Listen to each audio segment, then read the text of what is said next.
Saudações, senhoras e senhores, aqui é Diogo Rafael Moreira do site controversiacatólica.com. Das fontes envenenadas do ecumenismo, nasceu esta abominável prática da intercomunhão nas matérias de sacramentos. Agora, os sacramentos, o maior patrimônio da Igreja, pode ser, sem qualquer discernimento, dado para adeptos de seitas não católicas. Isto pelo falso princípio do Vaticano II de que, se eu tenho algumas coisas em comum com você, então posso me misturar com você. E assim eles se misturam com ateus, eles se misturam com cismáticos, com hereges, com toda a classe de acatólicos que você pode imaginar. E desta maneira, eles cometem o crime denunciado e amaldiçoado na Sagrada Escritura de prostituição espiritual. Porque, de fato, se nós olharmos o que nos une, qualquer motivo, qualquer título que nos une, então é óbvio que nós teremos sempre algo em comum. Mesmo com o diabo, nós temos em comum o fato da nossa natureza intelectual, o fato de sermos seres dotados de uma alma espiritual. Então, o demônio também é espiritual, logo nós podemos ter certa comunhão com o demônio, ou uma intercomunhão, como o João Paulo II coloca. É patente que este pensamento é absurdo. Nós devemos fazer o que Deus nos manda fazer. Devemos nos submeter à sua vontade. E a vontade de Deus é que todos sejam um, que todos tenham a mesma fé e operem na caridade a partir dos mesmos princípios de fé, e não deste absurdo ecumênico. Porém, o Vaticano II não pensa assim e até finge que há um certo zelo pela salvação das almas implicado nesta obra de jogar o que é santo aos cães. Eles acham que não há problema nenhum. Porém, não é este o pensamento católico. E eu vou provar aqui com mais ensinamentos extraídos da sã doutrina católica que isto é verdade, que não é o modo católico de pensar esta questão. Veja o que o Papa Pio IX ensinou. Ele diz assim: quem quer que coma o cordeiro, sem ser um membro da Igreja, o tem profanado. Pio IX, Amantíssimos, número 3, 8 de abril de 1862. Então, do que adianta a intercomunhão do João Paulo II, do Paulo VI, do Bento XVI e do Francisco? Do que adianta? Se a pessoa que comer esse cordeiro, sem estar em comunhão com a Igreja Católica, ela profana o cordeiro. Do que adianta esta prática? Não adianta absolutamente de nada, mas a seita do Vaticano II diz que é muito bom e finge haver realmente um zelo pelas almas. O que é a pura mentira, porque se eles tivessem zelo realmente pelas almas, será que eles não pensariam em convertê-las e trazê-las à verdade da religião católica? Como os grandes santos sempre fizeram, como São Bento, São Francisco Xavier e tantos outros. Centenas de santos. É claro que este zelo é falso e, na verdade, ele engendra e simplesmente exprime a indiferença religiosa dessa gente. Eles não são católicos, eles não têm religião. A religião deles é a religião do demônio. É a rebelião, não é religião. Olhem aqui o que diz o João Paulo II. Se não é legítima, em causa algum, a concelebração, quando falta plena comunhão, ou mesmo não acontece relativamente à administração da Eucaristia, em circunstâncias especiais, os indivíduos pertencentes a igrejas ou comunidades eclesiais que não estão em plena comunhão com a Igreja Católica, então, estes indivíduos podem ser concedidos sem problema nenhum profanar o cordeiro. Não precisa estar em comunhão com a Igreja Católica. Se o João Paulo II disse na sua Eclésia de Eucaristia, número 45, 17 de abril de 2003, podem profanar o cordeiro. O que importa é o maldito ecumenismo. E isto fará algum bem para a alma deles?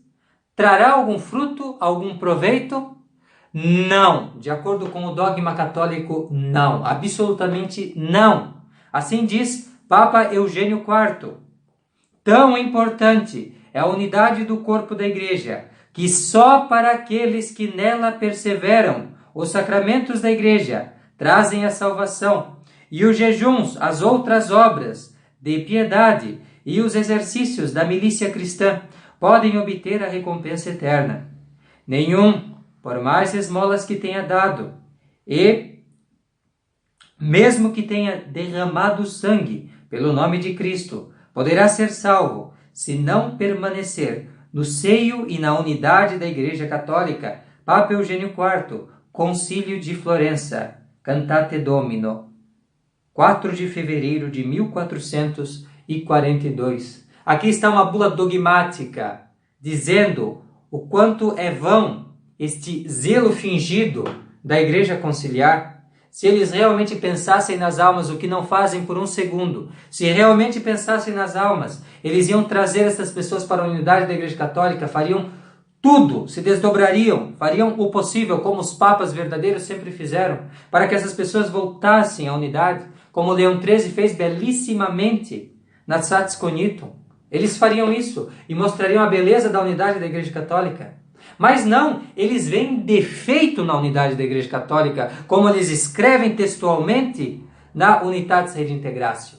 Não há esta unidade mais para eles. Eles já negaram este dogma de fé. E ainda por cima, tem a audácia, o cinismo, de dizer que farão um grande bem, dando o que é santo para pessoas que não estão dispostas para receber o que é santo. Então, note o tipo de gente com quem se está lidando. O tipo de gente que eles são. Cínicos, realmente cínicos. Olha o que Paulo VI diz. De harmonia com esses princípios falsos de hierarquia de verdades, de intercomunhão, podem ser conferidos aos orientais, que de boa fé se acham separados da Igreja Católica, quando espontaneamente pedem e estão bem dispostos os sacramentos da penitência, Eucaristia e unção dos enfermos. Paulo VI, Vaticano II, Orientalium Ecclesiarum, número 27. Muito bem, então pode-se licitamente, mas para que se não há salvação para eles, se não estão na unidade da Igreja? Se os sacramentos não trazem a salvação para quem não está na unidade da Igreja Católica. E acrescente isto que disse o Papa Eugênio IV, condenando Paulo VI, com o que diz o Papa Pio VIII. Assim ele escreve: Jerônimo costumava dizê-lo deste modo: aquele que come o cordeiro fora de casa perecerá como aqueles que, no dilúvio, não estavam com Noé na arca. Papa Pio VIII, Traditi Humilitate, número 4, 24 de maio de 1829. Note bem, perecerão como aqueles que estavam fora da arca. Do que adianta comer o cordeiro fora da casa?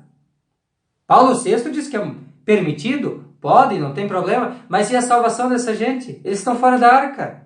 Acordem!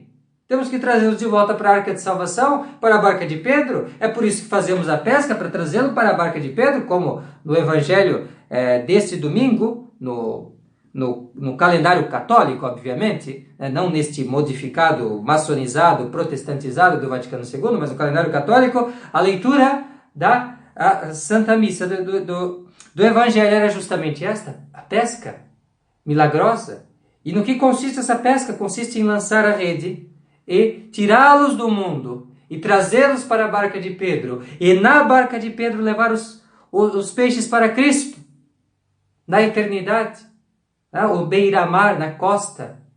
E não deixá-los neste mar do mundo, os bens passageiros, os bens mundanos, não satisfazem e não são para o homem. O homem é feito para a eternidade, para estar com Cristo. E o meio para levá-lo, o caminho da salvação, é a Igreja Católica. E é nela que os sacramentos salvam, e não fora dela. Veja, o que adianta receber sacramentos no mundo? Nesse mundo que se revolta contra Deus? É inútil. Mas João Paulo II finge que tem realmente zelo pelas almas, este mentiroso. Ele diz assim: a praxe pastoral demonstra, com relação aos irmãos orientais, que se podem e devem considerar as várias circunstâncias das pessoas nas quais nem é lesada a unidade da igreja, nem há perigos a evitar, mas, olhe só o cinismo, urgem a necessidade de salvação e bem espiritual das almas. João Paulo II, Eclésia de Eucarístia, número 58, 17 de abril de 2003, olhe o cinismo. Como assim agora você me diz, urgem a necessidade de salvação e o bem espiritual das almas? Como assim? Fazendo com que elas profanem os sacramentos? Assim você está promovendo sua salvação e bem espiritual? Não deveria procurar o bem espiritual pela conversão destas almas? A verdadeira religião, fazendo a vontade divina? Não, de jeito nenhum. Eles chamam realmente de bem o que é mal e de mal o que é bem. Vejam só. Não era desta opinião o Papa Gregório XVI, que assim escreve: quem quer que ouse apartar-se da unidade de Pedro deve entender que já não tem parte nos divinos mistérios. Quem quer que coma o cordeiro fora de casa não é santificado. Papa Gregório XVI, Commissum Divinitus, número 11, 17 de maio de 1835. Olhe só, não tem parte nos divinos mistérios. É esta a mensagem da Igreja Católica. Agora eu pergunto, é esta a mensagem do Vaticano II? Pelo contrário, tem parte sim. Tem parte sim. Vamos profanar juntos. Vamos cometer sacrilégio. Não tem problema nenhum. O nosso negócio é o culto ao homem, não o culto a Deus. Esse é o negócio deles. E Bento XVI, o Rottweiler da fé, né? Ele está na mesma onda. Por isso que são extremamente ingênuos e ignorantes as pessoas que dizem que este homem é o salvador da ortodoxia, enquanto Francisco é o malvado. De jeito nenhum. Esse é tão herege quanto aquele. A diferença é de grau, não de qualidade. É a mesma coisa, essencialmente mal. Olha o que ensina o Bento XVI. Não deixa, porém, de ser verdade que, em ordem à salvação eterna, há a possibilidade de admitir indivíduos cristãos não católicos à Eucaristia, ao sacramento da penitência e à unção dos enfermos. Bento XVI, Sacramentum Caritatis, número 56, 22 de fevereiro de 2007. Veja só, que Sacramentum Caritatis é esse? Que caritatis há nisso? Em falar, quando você diz assim, em ordem à salvação eterna. Dizer que em ordem à salvação eterna você permite que o não católico receba os sacramentos. E isto aqui, você entenda bem, ele não está falando em uma situação de perigo de morte, em casos extremos, como nós veremos que há uma certa concessão nesse caso. Mas ele está falando de uma pessoa oriental que sente que tem necessidade de sacramento. E que não tem um padre da sua seita por perto e vai lá na seita conciliar mesmo, na Igreja Católica, entre aspas, e recebe o sacramento sem problema nenhum. Isso que eles fazem, que é praxe na Igreja Conciliar, que não tem problema nenhum. E sempre recebem. Eles admitem isso. Você pode ir lá, recebe. E isto aqui ele está dizendo que é em ordem à salvação eterna. Mentira. Porque é preciso estar na unidade católica. Por isso que é tomar todas as precauções para que a pessoa esteja na unidade da Igreja Católica e recebe o sacramento. Mas não sem qualquer discernimento prévio, como eles fazem. Olha que o Manual de Teologia Moral, pré-Vaticano II, antes desta desordem conciliar tomar conta das instituições católicas, olha o que se ensinava. Olha o cuidado e olha o zelo. Olha a diligência pela salvação das almas, implicada no ensino de teologia moral e como aplicar isso à prática sacramental da igreja. Veja como o cuidado para a salvação eterna aqui é legítimo, não é este fingimento da igreja conciliar. Olha o que se diz. A administração do sacramento, da penitência e extrema-unção a hereges e cismáticos. Geralmente isto é ilícito, mesmo que essas pessoas sejam de boa fé e peçam pelos sacramentos. Elas devem primeiro renunciar aos seus erros e se reconciliar com a igreja. Excepcionalmente, de acordo com alguns moralistas, fazê-lo é legítimo quando há extrema necessidade. Então, conforme essa visão, um sacerdote pode dar secretamente a absolvição condicional a um herege e cismático inconsciente em perigo de morte que mostrou sinais de arrependimento. Ele pode absolver e ungir um herege cismático agonizante, embora consciente, se tal pessoa parecer de boa fé e arrependida, disposta a fazer tudo o que Deus requer dela. Agora atenção aqui. Mas o sacerdote deve primeiro tentar converter o agonizante, se isso for possível. E se a boa fé do último não for perturbada, ele também deve evitar causar escândalo. Isto é o que diz um manual católico, datado de 1958. Veja a importância do que ele diz aqui, evitar escândalo. Fazer de tudo para convertê-lo. Esse é o pensamento católico. Esse é um pensamento que olha para a salvação eterna. Essa é a instrução católica. Essa é a sólida doutrina na prática. Agora, olhe o contraste, por isso que eu deixei isso aqui para o final, olhe o contraste com as diretrizes conciliares. Isto aqui é oficial. Isso aqui é um princípio de ação para eles. Olhem que absurdo, que abominação que eles pedem dos seus sacerdotes. Olha só. Assim diz o documento. Os ministros católicos podem licitamente administrar os sacramentos da penitência, Eucaristia e unção dos enfermos aos membros das igrejas orientais que o pedem espontaneamente e que tenham as disposições requeridas. Também, nesses casos, há que prestar atenção à disciplina das igrejas orientais para seus próprios fiéis e evitar toda a aparência de proselitismo. Pontifício Conselho para a Promoção da Unidade dos Cristãos, Diretório para a Aplicação dos Princípios e Normas do Ecumenismo, número 125, 1993. Você entendeu? Agora na Igreja Conciliar não se deve fazer de tudo para converter a pessoa, mas você deve evitar toda a aparência de proselitismo. Você não pode nem sugerir, dar a impressão que você busca realmente a salvação daquela alma. Você não pode demonstrar que você quer convertê-la de jeito nenhum. Imagina! Ele já está unido à igreja mesmo. Há uma certa intercomunhão. Não tem problema. O extra ecclesia nulla salus não vale realmente. Não precisa seguir isto. Não precisa da comunhão da igreja, na igreja, para que os sacramentos tenham força e salvem. Não precisa. De modo que você tem que evitar toda a aparência de proselitismo. E note mais uma coisa, o que é dito antes, que ele deve, veja bem aqui, prestar atenção à disciplina das igrejas orientais cismáticas. Ou seja, ele tem que, além de estar fazendo o trabalhinho de graça para eles, ele vai e segue certinho a norma da igreja cismática.